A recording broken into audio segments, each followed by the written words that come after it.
Madam madam madam, আমাকে একটা লুকানোর জায়গায় বলেছেন, আমার পিছনে গুন্ডা তারা করেছে। ওখানে লুকাও।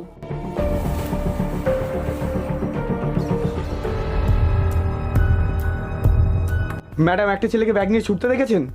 না, ওতে আমার সোনার চেন ছিল। ওইদিকে গেছে। ঠিক আছে madam, thank you. Thank you madam, আমাকে বাঁচানোর জন্য। এই থ্যাংক ইউ পরে বলবি, আগেটা দে। ম্যাডাম, পুরোটাই নিয়ে নেবেন? আমাকে তো কিছু টাকা দিন। ঠিক আছে, এনে। Thank you madam, thank you.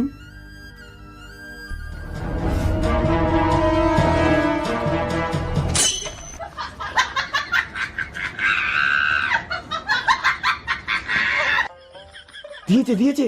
হ্যাঁ, 500 তোর, 500 আমার।